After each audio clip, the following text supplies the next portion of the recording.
এখানে অগণিত মাতৃমণ্ডলী রয়েছেন, প্রভুরা রয়েছেন। প্রথমেই আপনাদের চরণ বন্দনা করছি, কারণ ভগবান নিজেও ভক্ত হয়ে এলেন, তাই না? ভক্তের কৃপা না হইলে এই ভগবানের কথা বলাও যাবে না, বোঝাও যাবে না। গীতার মধ্যেও বলছে ভক্ত মাম জানাতে, ভক্তির মাধ্যমে যদি ভক্ত হও তাহলে আমার কথা বুঝবা। সুতরাং ঈশ্বরের কৃপালে শয়ত যাহারে সে ঈশ্বর তত্ত্ব জানিবারে পারে বা বুঝিবারে পারে। আর ঈশ্বরের কৃপা হয় ভক্তের কৃপা দ্বারা। এজন্য আপনাদের চরণে আবারও ধন্যবাদ জানাচ্ছি, চরণ মাথায় রাখছি। আসলে যেমন করে খ্রিস্টের জন্ম নাই, মৃত্যু নাই, এই মহাপ্রভুর জন্ম নাই, মৃত্যু নাই। যদি ওনার মৃত্যু হতো তাহলে উনি বিগ্রহে লীন হয়ে যেতেন না। মৃত্যু নাই, জন্ম নাই, তাই না?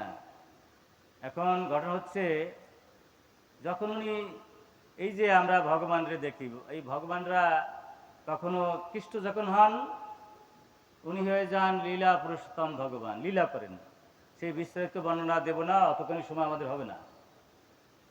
তারপর আছে আপনার মর্যাদা পুরুষোত্তম রাম, যে এত মর্যাদা দিয়েছে আবার ভাবা যে আমাদের গা শিরেই ওঠে।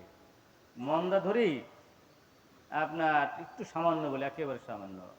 মন্দাধরী কি করলেন? মৃত্যুর পরে রাবণের স্বামী মারা গেছে, দেখতে গেছে, কিন্তু রাম লক্ষ্য করেন না যে মন্দাধরী চলে আসছেন। মন্দাধরীর ছায়া রাম একটু রামের চরণ লেগেছিল, তাই না?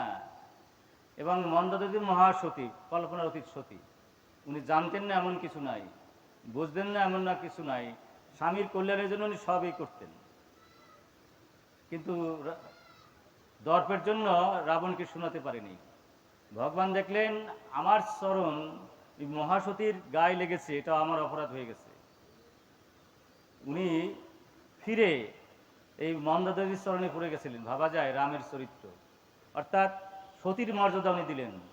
আবার সমুদ্র বন্ধন যখন করতে গেছেন তখন 3 দিন উপবাস ছিলেন সমুদ্রকে পূজা দেওয়ার জন্য। যার এক হুঙ্কারে অনন্ত কোটি সমুদ্র শুষে যেতে পারে, বন্ধন দশায় প্রাপ্ত হতে পারে, তাকে উনি স্থিতি করলেন, পূজা দিলেন। যার যেটু মর্যাদা তিনি কখন কেউকে ক্ষুণ্ণ করেন নাই। বোঝা যায়, আরে কত কথা, এগুলো শেষ করা যাবে না। ভাবা যায় এগুলো, আমাদের গা শিরেই ওঠে সুস্থ মর্যাদার কথা বললে। উনি কেউর মর্যাদা কখনো ক্ষুণ্ণ করেন না। এরকম হাজার হাজার দৃষ্টান্ত আছে রামের জীবনে, এই জন্য ওনাকে মর্যাদা পুরুষোত্তম বলে। এই যে আমার চৈতন্য মহাপ্রভু 5টি কারণে এই পৃথিবীতে আবির্ভূত হয়েছেন, তাই না? উনিও স্বয়ং ভগবান। এবং আপনার এই গৌরের যে রূপটা হলো, একটু সামান্য বলে আমরা প্রবেশ করব। এখানে বিষয়টা হচ্ছে এরকম যে গৌরাঙ্গ প্রভু দেখলেন যে আমরা যখন ভগবান হয়ে আসেন, উনি শ্রীকৃষ্ণ হয়ে আসেন, অনেক নিয়ম কানুন। এই যেমন কি নামও নিতে গেলে 64টা ভজন অঙ্গের দিকে লক্ষ্য রাখতে হয়, 32টার সেবার অপরাধ, 10টা নাম অপরাধ, 10টা ধাম অপরাধ, বিশেষ করে 18টা বৈষ্ণব অপরাধ। এটা দেখে যদি আর নাম নিতে পারি তাহলে প্রেম পাবো। ভগবান দেখলেন যে না না না, এত কিছু করলে আমার জীব তো প্রেম পাবে না। তাই ভগবানের নিজস্ব 3টা কারণ। একটা হলো এই রাধিকার প্রেমের মাধুর্যটা কীরকম, এবং আমি যে কৃষ্ণ, আমারই বা মাধুর্য কী, আর আমার মাধুর্যে রাধা কি আস্বাদ, কি স্বাদ পায়। আমরা মিষ্টি খেলে একজন অন্যজনের মিষ্টি খায়, বোঝা সে আনন্দ পাচ্ছে। যতক্ষণ পর্যন্ত পেটের ভিতরে না দেবো মিষ্টি, কি কত মিষ্টি না, কি ধরনের মিষ্টি নিজের পেটের ভিতরে না দিলে বোঝা যায়। রাধিকা আনন্দ পাচ্ছে, তাই না? কিন্তু সে যে কিরকম আনন্দ পাচ্ছে সেটা নিজের জীবন দিয়ে আচরণ না করলে তো বোঝা যাবে না। তাই ভগবান কি করলেন, চৈতন্য মহাপ্রভু রাধা ভাব নিয়ে কি করলেন, আবির্ভূত হলেন। আর কি হলেন, ভক্ত হয়ে গেলেন প্রেম দেবার জন্য। কারণ প্রেম অত্যন্ত কঠিন জিনিস।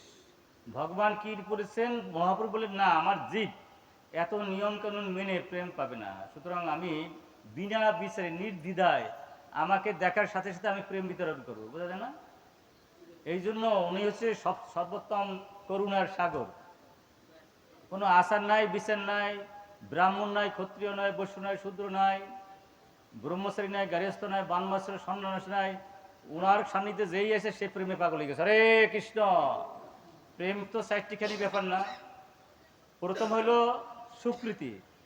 সুকৃতি হলেই সাধুসঙ্গ হবে, সাধুসঙ্গ হলে অনর্থ নিবৃত্তি, অনর্থ নিবৃত্তি হলে হবে নিষ্ঠা, নিষ্ঠা হলে হবে আসক্তি, আসক্তি হলে রুচি, রুচি তারপর আসক্তি, তারপর ভাব, তারপর প্রেম।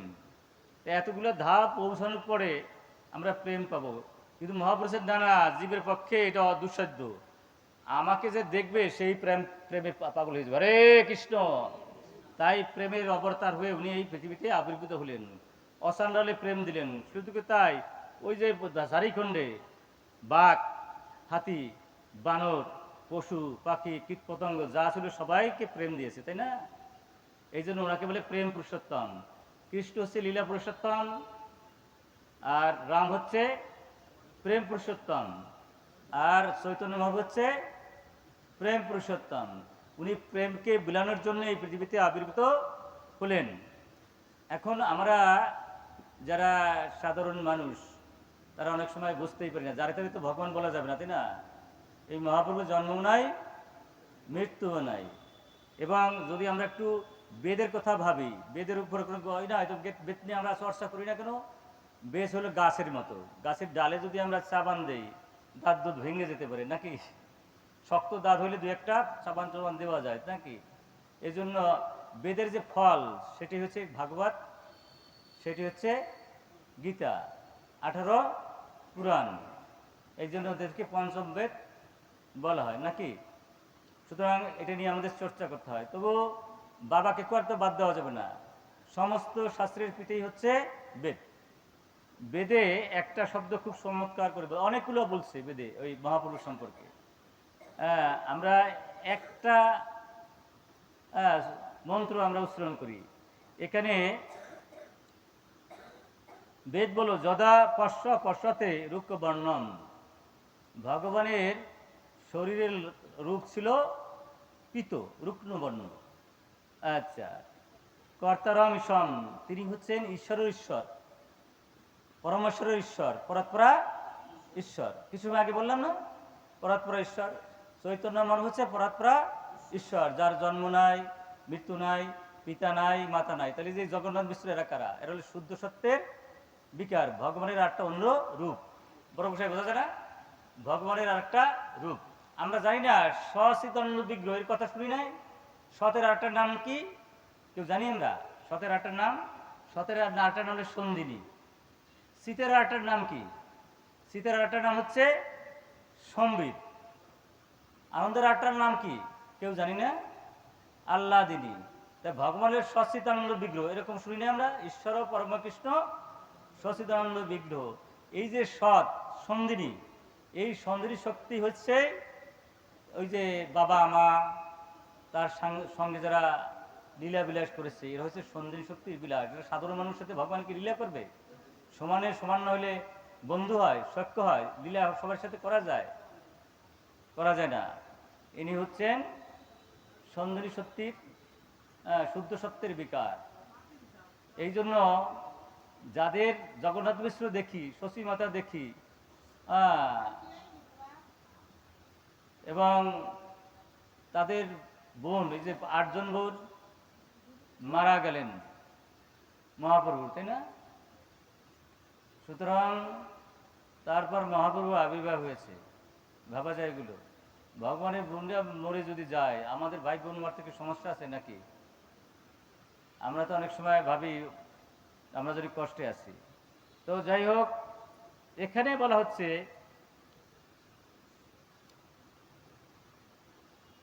ভগবানকে দেখার মাত্রই যিনি পরাৎপর ঈশ্বর, এবং শুধু শুধু পরস্পর ঈশ্বর না, আমরা যাকে ব্রহ্ম জানি, এই ব্রহ্মারও মূল হচ্ছে চৈতন্যময় পুরুষ ব্রহ্মজনী। ভাবা যায়, কল্পনা করা যায়? ব্রহ্ম পরমাত্মা আর ভগবান, এই তিনটা শব্দ তো আমরা প্রায় শুনে থাকি, তাই না? ব্রহ্মর সাধনা করে কারা? যারা নির্বিশেষবাদী। পরমাত্মার সাধনা করে কারা? যারা যোগী। আর ভগবানের সাধনা করে কারা? যারা ভক্ত, তাই না? এটা এই যে বলছেন যেই ব্রহ্ম, সেই ব্রহ্মরও মূল হচ্ছেন চৈতন্য মহাপ্রভু। তদা বিদ্যান পূর্ণ পাপে বিধ নিরঞ্জনা। এখানে অনেক বিদগ্ধ পণ্ডিত আছে, বড় বড় শিক্ষিত আছে। বিদ্যান কাকে বলে যদি কেউ বলতে পারে আমার সামনে। এখন আমি তো জাতে মাস্টার ছিলাম, রাজেন্দ্র কলেজের বিভাগীয় প্রধান ছিলাম, ইংরেজির না প্রিন্সিপাল ছিলাম। বিদ্যান কাকে বলে? এই বিদ্যান শব্দটা যদি কেউ বলতে পারে, তাই না, তার একটা পুরস্কার দেওয়া হবে। ওমা, কথা বোঝা যায়? কথা বোঝা যায় না? বেদ বলছে, বিদ্যানের সংজ্ঞা বেদ দিয়েছে। তাহলে বেদ কাকে বিদ্যান বলা হইল? হ্যাঁ, ডক্টরেট কি বিদ্যান? 3-4 এমএ পাস কি বিদ্যান? ডাক্তার, ইঞ্জিনিয়ার, জজ, ব্যারিস্টার কি বিদ্যান? বেদ কিন্তু তাদের বিদ্যান বলা হয় নাই। তাদের বলছে জড়বিদ্যা মায়ের বৈভব, তোমার ভজনে বাধা, অনিত্য সংসারে মোহ জন্মিয়ে জীবকে করেছে গাধা। এই বিদ্যানে আমাকে গাধা বানাই দেয়, তাই না? গাধায় ভাবে কি, যারা একটু আগালি পরেই ওই আমার পিঠের উপর যে বস্তাটা আছে, ওই বস্তার যে জিনিসপত্ররা ওগুলি খেতে পারবো। গাধার সামনে যদি মূলা ঝুলাই দেয়, ভাবে কি একটু আগালেই পাবো। আমরা কি শান্তি পাই? ওই শান্তি তো মরিচিকার মতো। অথবা মেঘটা ওই ওই গ্রামে গেলে পরে মেঘটা ধরতে পারবো, ওই গ্রামে গিয়ে মেঘটা ধরা যায়? কখনো না। যত ধন আমরা কি শান্তি পাই? যত জ্ঞান আমরা কি শান্তি পাই? যত রূপ চিরকাল থাকে? ধন কি চিরকাল থাকে? গুণ কি চিরকাল থাকে? থাকে। তাহলে এই যে জড়বিদ্যা মায়ার বৈভব, তোমার ভজনে বাধা, অনিত্য সংসারে মোহ জন্মিয়ে জীবকে করেছে গাধা। যদি আমি যত বিদ্বান হই, যত পণ্ডিত হই, যদি ভগবানের ভক্ত না হই, আর এই গীতা ভগবতের জ্ঞান না জন্মি, আমাদের বেদ বলছে গাধা। আমাকে বোঝা যায় না? আহানিদ্রা ভয় মথু নেশা গাধায়ও করে, তাই না? আর আমি যদি 10 তলায় বইয়া করি, আর গাধায় কলে নিচতলায় মাটিতে, গাধা হলো নিচতলার পশু, আমি হয়ে যাবো স্ট্যান্ডার্ড পশু, না? এরকম না? এরকম না? কিন্তু আমি যদি মানুষ বলে দাবি করি, তাহলে আমার কি করা উচিত? আমার এই গীতার জ্ঞান, ভাগবতের জ্ঞান অর্জন করা উচিত। তাহলে আবার গাধামি যাবে। এখানে কি বলছেন, গাধামি যাবে কিভাবে? এই মহাপ্রভুকে যদি কেউ দেখতো, তাই না, সাথে সাথে সে বিদ্বান হয়ে যেত। বিদ্বান হইতে কি লাগে আপনারা কেউ উত্তর দিলেন না। বিদ্বান হবে সে যার পাপও থাকবে না, পুণ্য থাকবে না, সে হলো বিদ্বান। পাপে সে নরকে যাবে, আর পুণ্যে সে স্বর্গলোকে যাবে। দুটাই খারাপ, এর বুদ্ধিমানের কাজ না। ওই ক্ষীণে পুণ্যে মত লোকং বিসন্তি, যদি আমি ওখানে যাই, সেখান থেকে আমার ফিরে আসতে হবে, নাকি? ফিরে আসতে হবে না? আর আর যদি আমি পাপী হই, নরকে যাই, সেখানে ভোগান্তি, তারপর আবার ফিরে আসতে হবে। তাহলে কি বিদ্বান বুদ্ধিমানের কাজ? এই জন্য ভাগবতের এই শ্লোকটা আমার খুব ভালো লাগে, সবসময় প্রায় আমি বলি। অর্থ ইন্দ্রিয়র্থ সর্ব অর্থ অপরিণ নাম ভ্রংসতি জ্ঞান বিজ্ঞানাদ জয়া অবস্থি মুখ্যতাম। বলছে কি, তুমি যত বড় পণ্ডিত হও, শিক্ষিত হও, 14টা ইন্দ্রিয় দিয়ে যদি ভোগের মধ্যে থাকো, মরার পর তোমার গাছ বা পাথর বানাই দেবে। তাহলে আমি পৃথিবীর সর্বশ্রেষ্ঠ ধনী হইলাম, জ্ঞানী হইলাম, বিদ্যান হইলাম, মরার পর যদি পাথর বা গাছ বানাই দেয়, তাহলে কি বিদ্যান? বোঝা যায় না? আমি কি বিদ্যান? তাহলে এর হাত থেকে রেহাই পাবো কি করে? যদি মহাপ্রভুর কৃপা পাই, তাই না? মহাপ্রভুর কৃপা পেতে হলে ওই যে মহাপ্রভু যা বলছে, এটা আমাদের মানতে হবে, নাম জপ করতে হবে। কিভাবে? তৃণদেবী শুনিছন তরিবে সহিষ্ণু আমান্য মান্দন কীর্তনিয়ার সদারি। এই ভাব যদি আগাই, তাহলে কৃপা মানে করে পাওয়া, নাকি? ভগবানের নির্দেশ মতো যদি আমি কাজকর্ম করি, তাহলে আমার ভগবানের কৃপা হবে। সাধুর নির্দেশ মতো যদি কাজকর্ম করি, তাহলে আমার কৃপা হবে, নাকি? নাহলে কৃপা হবে? কৃপা হবে, হ্যাঁ। তাহলে আমরা বিদ্বান কাকে বলবো? রাইট, যার পাপ নাই, পুণ্য নাই, তাকে আমি বিদ্বান বলতে পারবো। তা পাপ পুণ্য কিভাবে যাবে? যদি ভগবানের সেবায় আমি নিয়োজিত হই, পাপও থাকবে না, পুণ্য থাকবে না। হয়তো কি অপরিহতা, অর্থাৎ যদি আমি কোনো বাসনা শূন্য হয়ে, অভিমান শূন্য হয়ে, দেহাত্ম বুদ্ধি শূন্য হয়ে, ভগবানকে মালিক ভেবে 14টা ইন্দ্র দিয়ে ভগবানের সেবায় যুক্ত হই, যুক্ত থাকি, পাপও থাকবে না, পুণ্য থাকবে না। হরে কৃষ্ণ। তাহলে আমি কি হয়ে যাব? বিদ্বান হয়ে যাব। যিনি বিদ্বান হয়ে যাবে কি হবে? তার ভগবান নিজে এসে তাকে বজ্রধাম নিয়ে যাবে। হরে কৃষ্ণ। এখন এমন হয় মহাপ্রভুতে আমরা কেউ দেখি না, এরম আছে না? তা মহাপ্রভু এখানে বলতে যাচ্ছেন, যারা আমার দেখো না, না দেখছো, এতে কোনো দোষের কিছু নাই।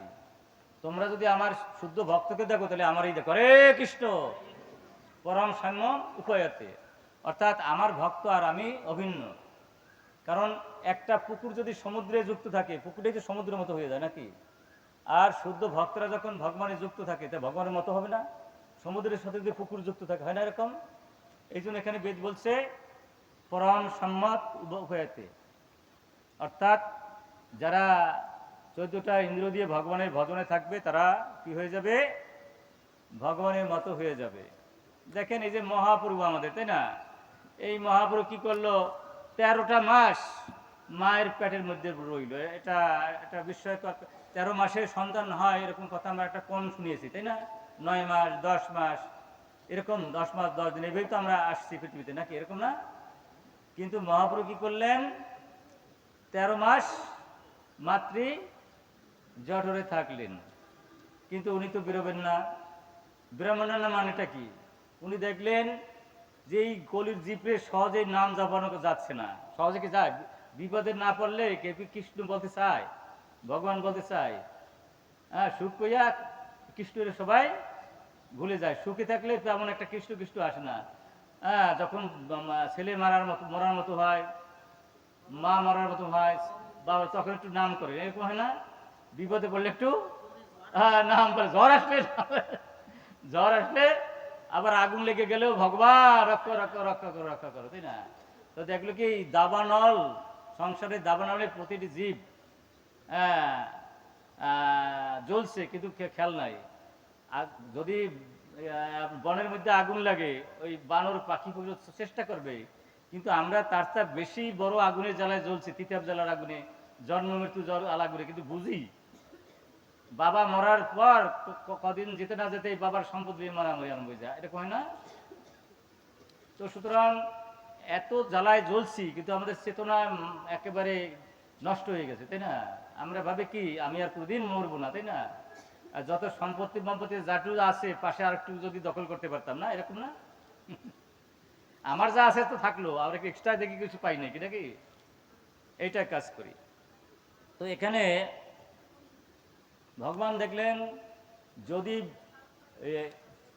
আসে, অর্থাৎ আপনার গ্রহ লাগে, তো এটা গ্রহ একটা অশুভ চিহ্ন। এই গ্রহ সূর্যের পরে, আমরা একটা কথা এখানে বলে রাখি, দুর্ভাগ্য আমাদের গীতার মধ্যে সূর্যের যে কথাটা বলা আছে সেটা কিন্তু গ্রহ না। ওই যে আমরা যে সরি চাঁদের কথা দেখি, চাঁদ দেখি না, এখান থেকে দেখা যায় চাঁদ, ওই চাঁদ কিন্তু আপনার গ্রহ। কিন্তু গীতার মধ্যে যে চাঁদের কথা বলেছে সেটা কিন্তু গ্রহ না, সেটা হলো নক্ষত্র। এটা কোথায় থাকে? সূর্যের পরেই তার অবস্থান। হ্যাঁ, আর তারপরেই রয়েছে আপনার এই রাহু, একটা গ্রহ, রাহু গ্রহ আছে। এই রাহুর গ্রহর ইটা যখন পড়ে যায়, ওর ওর শরীরের যে অন্ধকারটা পড়ে, তখন গ্রহণ শুরু হয়ে যায়। যদি সোজা হয়ে থাকে তাহলে পূর্ণগ্রাস, আর যদি বাঁকা হয়ে থাকে তাহলে অর্ধগ্রাস। বোঝা যায় না? এইভাবে কিন্তু ঘটনা ঘটছে।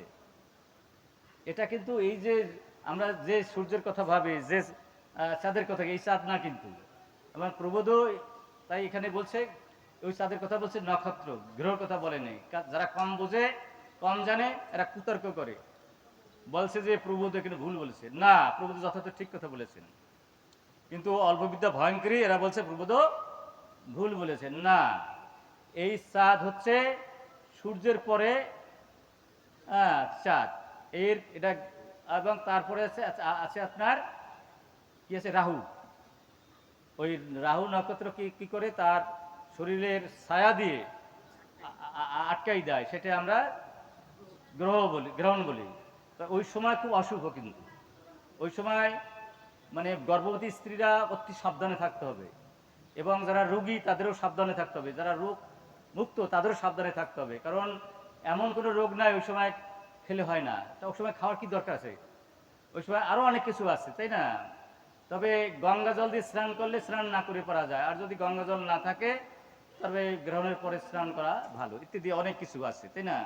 তো ভগবান কি করলেন, ওই গ্রহণের সময় আবির্ভূত হলেন। সবাই ভয় হরি বল হরি বল বললো, বলুন জয় শ্রীকৃষ্ণ চৈতন্য, জোরে বলুন জয় শ্রীকৃষ্ণ চৈতন্য প্রভু নিত্যানন্দ শ্রী অদ্বৈত গদাধর শ্রীবাসাদি গৌর ভক্তবৃন্দ, হরে কৃষ্ণ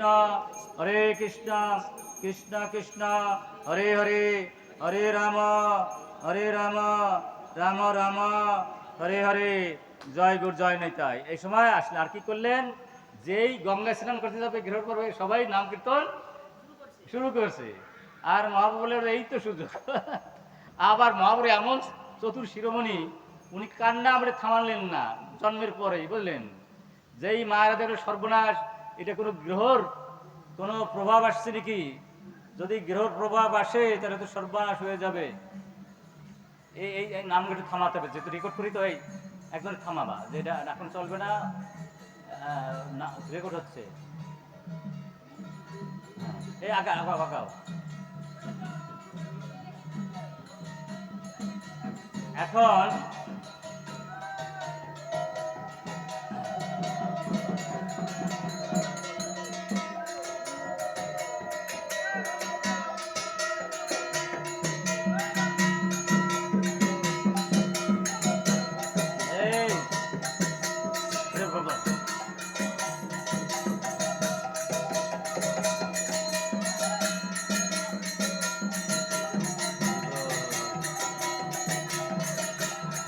এই বলেন তো,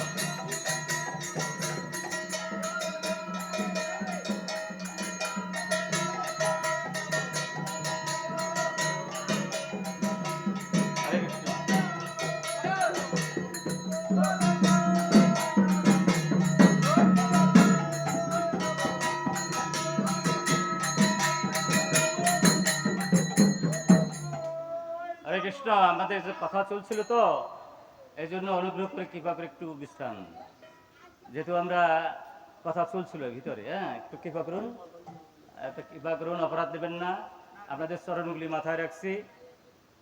তো বিষয়টা হচ্ছে এই, যখন মানুষ বিপদে পড়ে তখন কিন্তু ভগবানের নাম নয়, সহজে নাম নিতে পারে না, চায় না, যেহেতু ও জায়গাতে গ্রহণ লেগেছে। এই সাধারণ জীব যারা ছিল তারা এই বিষয়গুলো যারা ভালো জানে না, তারা কি করলেন, নাম শুরু করে দিলেন। শুধু আর আরেকটা জিনিস ঘটলো, ভগবান নিজে কান্না আরম্ভ করে দিলেন। ভগবান চৈতন্যদেব যেই কান্না আরম্ভ করে দিলেন, কান্না কিছুতেই থামে না। যখনই সকলে নাম জপ করা শুরু করলো, সাথে সাথে কান্না থেমে গেল। হরে কৃষ্ণ। আচ্ছা, তাহলে এই ভগবানের আবির্ভাবের উদ্দেশ্য হচ্ছে নাম প্রচার। 5টি কারণের জন্য ভগবান আসছে, তার মধ্যে সর্বশ্রেষ্ঠ মধ্যে অন্যতম হচ্ছে আমাদের নাম প্রচার। এই যাতে করে নামটা প্রচার হয়, নিখিল শাস্ত্রে বলছে নামের মতোই জগৎ সংসারে কিছু নাই। পাপী মহাপাপী দুরাচারী মানে অজ্ঞানী মূর্খ, সেও যদি ভগবানের নাম নেয় এই চৈতন্য প্রেমের অধিকারী হবে। হরে কৃষ্ণ। সুতরাং এই জন্যই নাম প্রচারের জন্য মহাপ্রভু কিন্তু আবির্ভাব হলেন, এবং সেটা জন্মের প্রথমেই আপনি দেখাই দিলেন, তাই না? তো এখানে দেখুন, আমরা একটু গ্রন্থ থেকে একটু পাঠ করি। সবাই বলে স্যার হ্যাঁ একটু চৈতন্য চরিতামৃত থেকে পাঠ করবেন। আমি ঠিক আছে। আচ্ছা দেখেন, চৈতন্য চরিতামৃতে 13 প্রথম আদিখণ্ডের 13 অধ্যায়ে কি চমৎকার কথা বলেছে, আপনারা শুনুন। ভগবান এই যে 48 বছর তো ছিলেন, এবং 24 বছর পর উনি সংসার ছেড়ে দিলেন, আপনারা জানেন। এবং এই লীলাগুলো চৈতন্য ভাগবতে, চৈতন্য মঙ্গলে এবং শ্রী চৈতন্য চরিতামৃতে বিস্তারিত বর্ণনা দেওয়া আছে।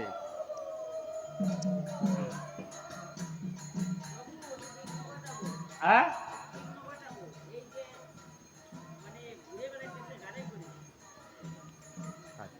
আচ্ছা, আমরা এখন এখানে আদিল্লা ত্রস পরিচ্ছেদের 20 নম্বর পয়ার থেকে আমরা একটু উচ্চারণ করি। আচ্ছা, একটু সবাই বলি একসাথে, বলুন আমার সাথে। ফাল্গুন পূর্ণিমা সন্ধ্যায় প্রভুর জন্মোদয়, সেই কালে দৈবযোগে চন্দ্রগ্রহণ হয়। হরে কৃষ্ণ। এটা তো দৈব না, ভগবান এটা করে রাখছে। কারণ দেখেন, যেই চন্দ্র উদয় হয়েছে কি হয়, হরি হরি বলে লোকে হরষিত হইয়া জন্মিলা চৈতন্য প্রভু নাম জন্মাইয়া। অর্থাৎ নাম প্রচার করার জন্যেই ভগবান এই কাজটা করলেন।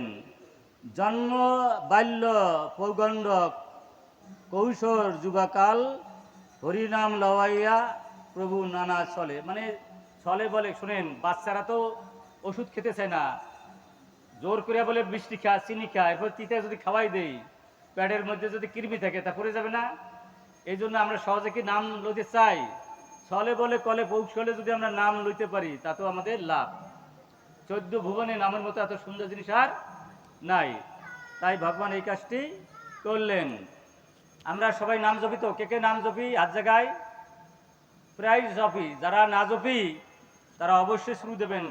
শাক্ত হন, শৈব হন, গণপত্য হন, বৈষ্ণব হন, যাই হন, নাম নিতে কোনো বাধা নাই।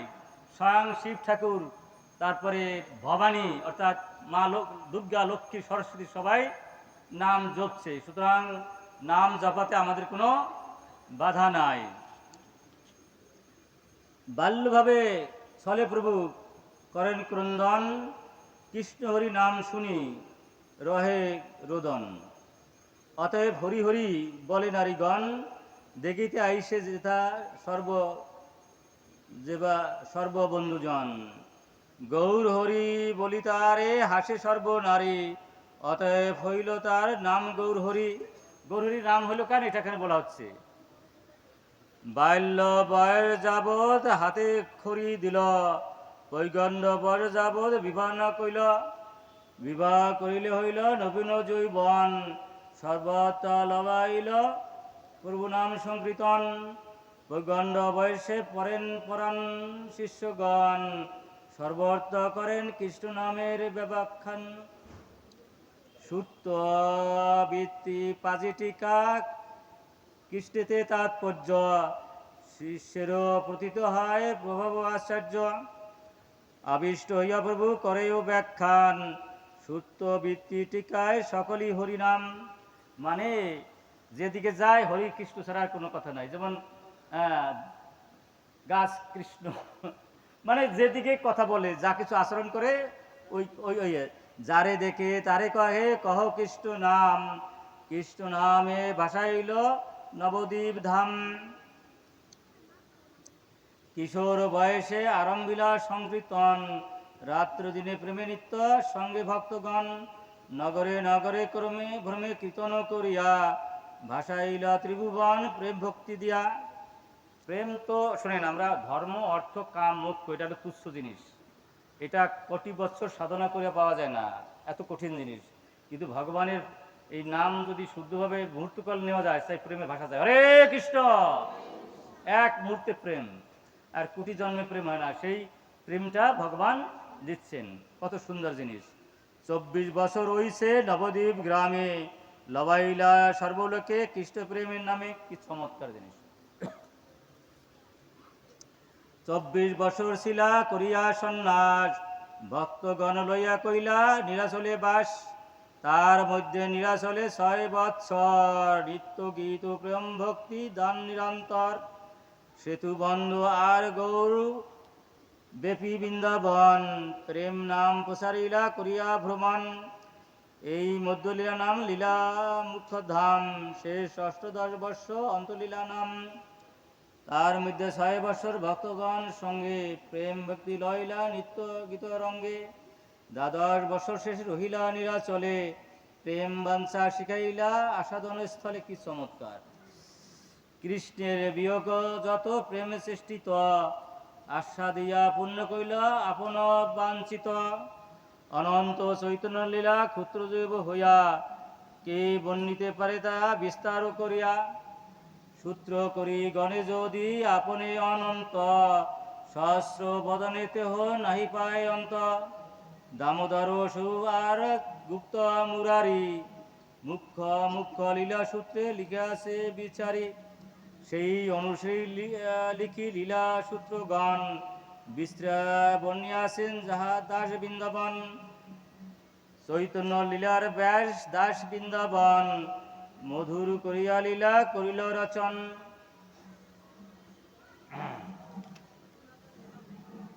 গ্রন্থ বিস্তার ভয়ে সারিল যে যে স্থান, সেই সেই স্থান কিছু করিল ব্যাখ্যান। প্রভুর লীলামৃত তেহ কইল আস্বাদন, তার ভুক্ত সে কিছু করিবে বর্ণন। আদি লীলা সূত্র লেখি শুনো ভক্তগণ, সংক্ষেপে লিখিলে সম্ভব না যায় লিখন।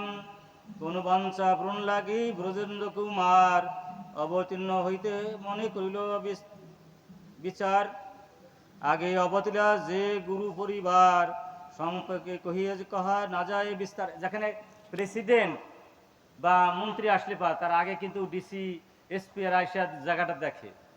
এই ভগবানের আসির আগে গুরুবর্গকে পাঠাই দিল, তাই না? সেই গুরুবর্গের নাম আমরা যদি একটু মনোযোগ দিয়ে শুনি, লক্ষ কোটি জন্মের পাপ এক নিমিষে শেষ হয়ে যাবে। হরে কৃষ্ণ। একটু ধ্যানে শুনুন। শ্রী সচী জগন্নাথ, শ্রী মাধব পুরী, কেশব ভারতী আর শ্রীশ্বর পুরী, অদ্বৈত আচার্য আর পণ্ডিত শ্রীবাস, আচার্য রত্ন বিদ্যানিধি ঠাকুর হরিদাস, এরা ভগবানের আগে পৌঁছে গেছে। কারণ ভগবান আসবে এসপি ডিএসপি। আচ্ছা। শ্রীহট্ট নিবাসী শ্রী উপেন্দ্র মিশ্র নাম, বৈষ্ণব পণ্ডিত ধনী সদ্গুণ প্রধান। উপেন্দ্র ছিলেন, এর অনেকগুলো সন্তান ছিল, বুঝলেন? উপেন্দ্র মানে হচ্ছে আপনার জগন্দ্র মিশ্রের বাবার নাম। ওনার বাড়ি ছিল সিলেটে, বুঝলেন? সপ্ত মিশ্র তার পুত্র, সপ্তম ঋষিশ্বর। সংসার মানে ওই এখন ওই ভগবানের যে কাকা জেডা, তাদের নাম বলছে এখানে। কংসারী পরমানন্দ, পদ্মনাভ সর্বেশ্বর, জগন্নাথ ও জনার্দন, ত্রিলোকনাথ। নদিয়াতে গঙ্গাবাস কইল জগন্নাথ।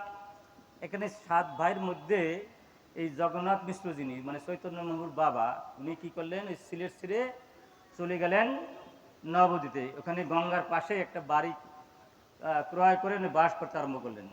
জগন্নাথ বিষ্ণুবার পদবী পুরস্কন্দর, নন্দ বসুদেবের রূপ সদ্গুণ সাগর। মানে এখানে আগের জীবনে নন্দ বসুদেব ছিলেন উনি, এখানে চৈতন্য মহাপ্রভুর বাবা হয়ে আসলেন। তার পত্নী শশী নাম পতিব্রতা সতী, যার পিতা লীলাম্বর নাম চক্রবর্তী। ইনি মহাপণ্ডিত। লীলাম্বর চক্রবর্তীর মতো পণ্ডিত এই ওই সময় ছিল না। সমস্ত জীবকে উনি শিক্ষা দিতেন। হ্যাঁ, এবং এনে অনেক ইতিহাস আছে, সব কথা আমরা বলবো না, শুনতে পারবো না। রারো দেশে জমিলা ঠাকুর নিত্যানন্দ, গঙ্গাদাস পণ্ডিত, গুপ্তা মুরারি মুকুন্দ। মানে মহামহাজনরা, ভগবানের আগে যারা যারা আবির্ভূত হয়েছেন, সবাই নাম এখানে উল্লেখ করা হয়েছে। অসংখ্য ভক্তের করাইলা অবতার, শেষে অবতীর্ণ হইলা ব্রজেন্দ্র কুমার। ভক্তরা আসার পরে ভগবান চৈতন্যদেব আবির্ভূত হলেন। প্রভুর আবির্ভার পূর্বে যত বৈষ্ণবগণ, অদ্বৈত আচার্য স্থানে করেন গমন। সে সময় যা ছিল, আমরা কি আর অনাচার করি? কল্পনার অতীত। জগাই মাদাই সাপাল গোপাল এরা যা করতো, মুখ দিয়ে উচ্চারণ করা যায় না। জগাই মাদাই এমন পাপ করতো, ওই পুস্তক দেখতো কি কি করলে বেশি পাপ করা যাবে, সেই বই দেখে দেখে পাপ করতো। বুঝুন কি প্রকৃতির পাপি ছিল, তাই না? এবং এই জগাই মাদাইয়ের অত্যাচারে, সফল গোপালের অত্যাচারে, মানে সুন্দরী রমণীরা রাস্তায় ঘুরতে পারতো না, বুঝছেন? এবং বধুরা যারা ছিল তারা জল আনতে দিতে পারতো না গঙ্গায়, এই পরিস্থিতি ঘটছিল। আরো অনেক কিছু। গীতা ভাগবত কহে আচার্য গোসাই, জ্ঞান কর্ম নিন্দি করে ভক্তির বড়াই। আমরা এখানে ভক্তি এই প্রধান।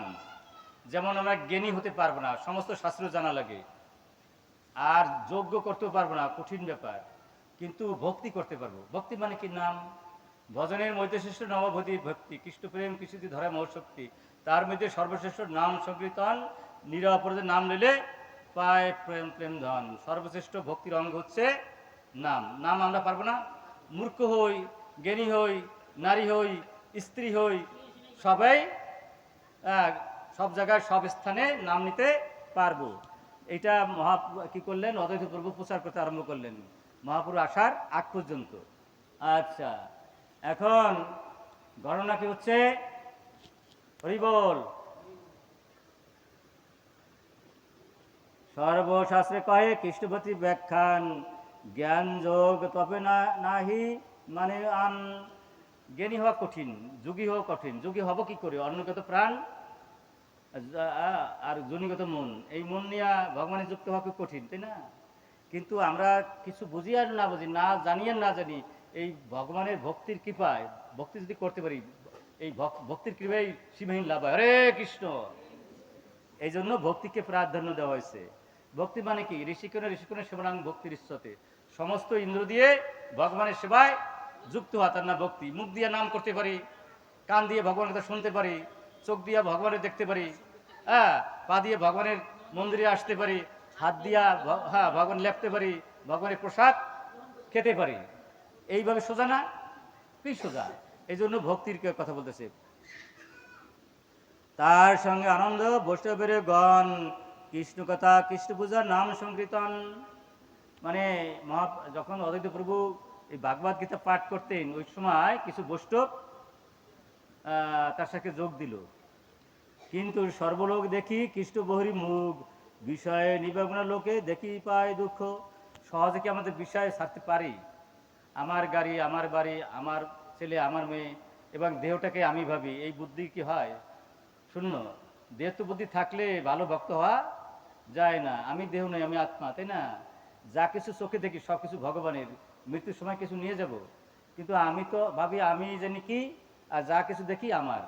এই ভাবনা হলে ভালো ভক্ত হওয়া যায় না। সব কিছু ভগবানের। আমি বলতে যা বুঝি সেও ভগবানের, আমার যা বলতে বুঝি সব ভগবানের। কিন্তু তা না করে সব কিছু বলতেছে আমি কি কি এক কি হলু রে না, আর সব কিছু আমার। লোকের নিস্তার হেতু করে না চিন্তন, কেমতে এইসব লোকের হইবে তারণ। ব্যাপার হচ্ছে জানেন, এই যে আমরা জীবন ধন্য করতে পারবো যদি নিজের কথা ভুলে গিয়ে পরের কথা ভাবি, বুঝলেন? তাইলে আমাদের মানব জীবন ধন্য হবে। যারা নিজের কথা ভাবে তারা সব হারায়, যারা অন্যের জন্য যা জীবনটা দিতে পারে তারাই সব পায়। সুতরাং আত্মেন্দ্রিয় প্রীতিবাঞ্ছা তাকে বলে কাম, কৃষ্ণেন্দ্রিয় প্রীতিবাঞ্ছা ধরে প্রেম নাম। ভারতবর্ষে জন্ম হইল যার, জন্ম সার্থকর করি পরে উপকার। আমরা যদি পরের উপকার করি সেটা কিন্তু ভগবান খুব খুশি হয়, কারণ ভগবান নাই এমন কোনো জায়গা নাই। ভগবান সমস্ত জীবের মধ্যে পরমাত্মারূপে বিদ্যমান। আমরা অন্য জীবকে যদি খুশি করি তাহলে ভগবান এই খুশি হয়। প্রত্যেক জীব হচ্ছে ভগবানের মন্দির। আমরা কি অন্যকে দুঃখী দিয়ে সুখী হতে পারবো? যারা অন্যকে দুঃখ দেয় তারা কখনো সুখী হতে পারবে না, তখন কখনো ভগবানের কৃপা পাবে না। সবচেয়ে আনন্দ মানুষকে দেওয়া যায় কিভাবে? যদি ভগবানের যুক্ত করাই দেওয়া যায়। এই পৃথিবীর যা কিছু দেবেন সব কিছু ফেলাই দিতে হবে, তাই না? কিন্তু আমরা যদি ভগবানের সাথে যুক্ত করে দেই তার ফেলনা যাবে না, যে অক্ষয় হয়ে থাকবে। এই জন্য ভাগবত বলছে যে তুমি যত ধন জ্ঞান কাল রূপে এসে আমি নিয়ে যাব, কিন্তু আমার কথা যেটা শুনবে বা শোনাবে আমি তাকে কোটি গুণ বাড়াই দেবো। হরে কৃষ্ণ। একটা ব্রহ্মাণ্ড দিলে যা না হয় তার তার বেশি হয় মুহূর্তকাল আমার কথা যদি তুমি শোনাই দাও, এইটা হবে পরোপকার। এই যে আমরা যেটি শুনছি বা শোনার চেষ্টা করছি এটা অক্ষয় হয়ে থাকবে, পাত হয়ে থাকবে। 1000 কোটি টাকা দিল, ভগবান কি দরজা খুলবে? যদি দেখে যে একদিনও আমার এই কৃষ্ণ কথা সে শুনছে, অবশ্যই দরজা খুলে দেবে। হরে কৃষ্ণ। কত বড় লাভ না? যারাই কৃষ্ণ কথা শুনলো না বা শুনতে পারলো না তাদের মতো হওয়ার কেউ নেই। মহাপ্রসাদে গোবিন্দের নাম ব্রহ্মণী বৈষ্ণবে স্বল্প পূর্ণ বতং রাজন বিশ্বাস নেই বজায়তে। যাদের পূর্ণ না হয়েছে তারা কিন্তু এখানে আসতে পারবে না। আপনারা আসছেন, আপনাদের স্মরণে কোটি কোটি ধন্যবাদ জানাই। একটু পুণ্যবান ব্যক্তি না হলে এখানে আসতে পারবে না, এত সোজা না। কত হাজার হাজার মানুষ, সবাইকে কৃষ্ণ কথা শুনতে পারে? এই যে বলছে মহাপ্রসাদ, এই যে খাবো কিছু সময় নেব আমরা, আর এই এই যে নাম, এই শোনা কি সবার ভাগ্যে হবে? হবে না।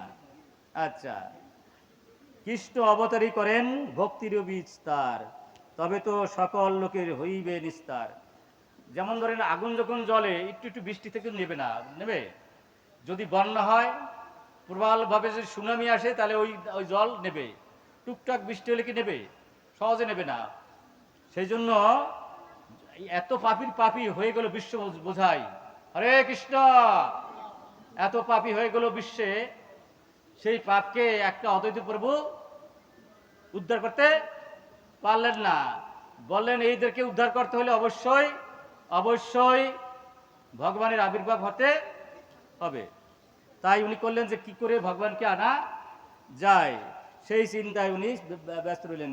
কৃষ্ণ অবতারিতে আশ্চর্য প্রতিজ্ঞা করিয়া, কৃষ্ণ পূজা করে তুলসী গঙ্গা জল দিয়া। শুনুন, আমরা তো অনেক সময় মানে বলি কি, আমার ধন নাই, জ্ঞান নাই, অমুক নাই, তমুক নাই, বুঝলেন?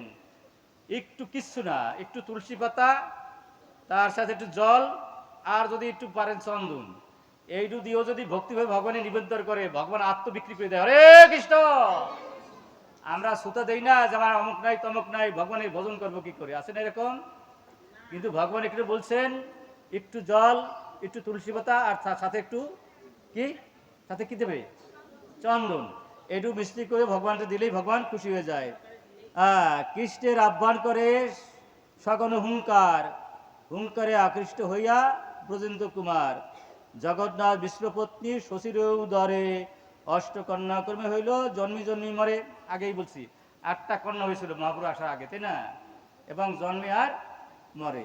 এই জন্য আমাদের দুঃখ করার কিছু নাই। ভগবানের ভাই বোন যদি মারা যায়, তাই না, কি হলো? এটা প্রায় চার্জ নেই না? হ্যাঁ, চার্জ নেই না? আচ্ছা, ভগবানের ভগবানের ভাই বোন যদি মরে, আমাদের ভাই বোন মরতে কি সমস্যা আছে? কি মনে হয়? ভগবান রামচন্দ্র যে কষ্ট পেয়েছে, প্রহ্লাদ যে কষ্ট পেয়েছে, তার অর্ধেক বা 1000 ভাগের 1 আমরা পাই। তাহলে কষ্ট পেয়ে কেন ভগবানকে ভুলে যাব? বরং কষ্টের মধ্যে যদি ভগবানকে ডাকতে পারি, তাহলে ভগবান আরো বেশি খুশি হয়, বোঝা যায় না? এই জন্য এই দেখেন, কুন্তী দেবী কৃষ্ণের কাছে চাইল কি? চাইল কি যে হে ভগবান কৃষ্ণ, আমি জানি তুমি পরাৎপর ঈশ্বর, তুমি যদি আমাকে কিছু কিছু দিতে চাও, এই বর দাও, আমার জীবন থেকে যেন কোনো দুঃখ না যায়। হরে কৃষ্ণ! যতদিন দুঃখ ছিল ততদিন তুমি ছিলা, আমার দুঃখ শেষ, তুমি চলে যাচ্ছ, তাহলে আমি সুখ দিয়ে কি করব? কৃষ্ণ ছাড়া যে সুখ, সে সুখ না, একবার দিয়ে শূন্য দেওয়ার মতো, বোঝা যায়? সুতরাং আমার দুঃখেই ভালো। কষ্টে থাকলে কিছু ভগবান ভগবান করে, কষ্টে চলে গেলে ভগবান ভগবান করে, ঘটনাটা এটা বলা হয়েছে, তাই না? বলদেব প্রকাশ পরম্পরে সংঘর্ষণ, তেও বিশ্বের উৎপাদন নিমিত্ত কারণ। এখানে শোনেন প্লিজ, আমরা একটু শুনতেই পারি। জিনিসটা কি জানেন? প্রথম বলরামরে সৃষ্টি করেছে। এই বলরামের সংক্ষেপে বলে, একটি অতি সংক্ষেপ। বলরাম এই যে ভগবান থেকে সৃষ্টি, ভগবানের আর একটা নাম হলো বলদেবের, আর একটা নাম হলো মূল সংকর্ষণ। এই মূল সংকর্ষণ অনন্ত গোলক বৃন্দাবতার মাথায় রাখছে, এই যে বৈকুণ্ঠ ধাম মাথায় রাখছে আমাদের এই বলরাম, আর অনন্ত যে ব্রহ্মাণ্ড তাও মাথায় রাখছে। তাহলে কি খুব কষ্টে আছে? আমাদের মাথায় একটা বালি পড়লে যেমন অবস্থা, সেই অবস্থা কার? বলরামের। এতটুকু অবস্থার মধ্যে রেখেছে। এই জন্য প্রথমেই বলরামের সৃষ্টি করেছে। বলরাম হচ্ছে সেবক ভগবান, সেবক বিগ্রহ, অর্থাৎ ভগবানের সেবা দেওয়ার জন্যেই ভগবান আবির্ভূত, বলরাম আবির্ভূত হয়েছে।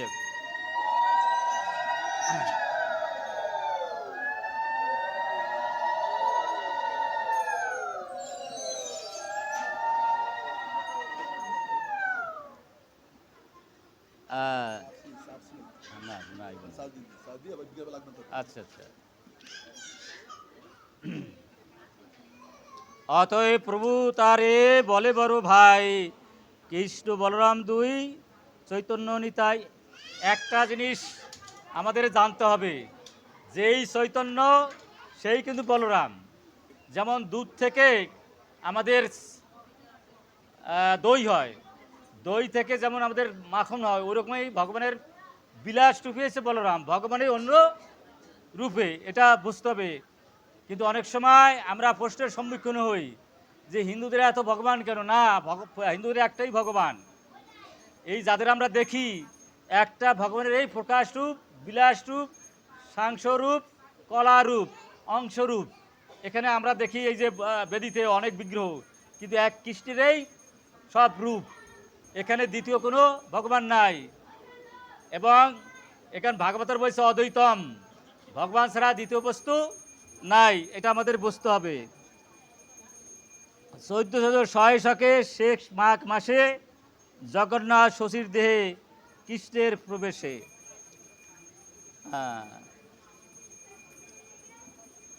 মিশ্র কয়ে শশী স্থানে দেখি আনৃত্য জ্যোতির্ময় দেহ দেহ লক্ষ্মী অধিষ্ঠিত।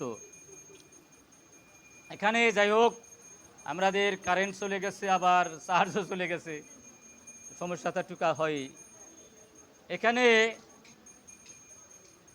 হ্যাঁ,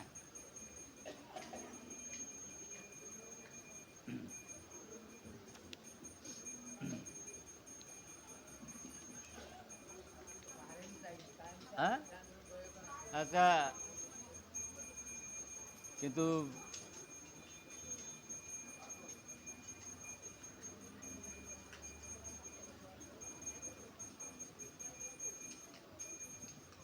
তো বলতে পারলে ভালো লাগতো, আমার মাইকও নাই। আর এখানে তো আপনারা পিছে যা আছে তার শোনেন, হ্যাঁ, তাহলে পিছনে যদি না শোনে তাহলে তোমরা এদিক ওদিক মন যাবে। হ্যাঁ, আচ্ছা, একটু কৃপা করে একটু কাছে আসেন, তো একটু কৃপা করে কাছে আসুন। এই সাধু, কাছাকাছি আসেন, কাছে আসেন, কাছে আসেন।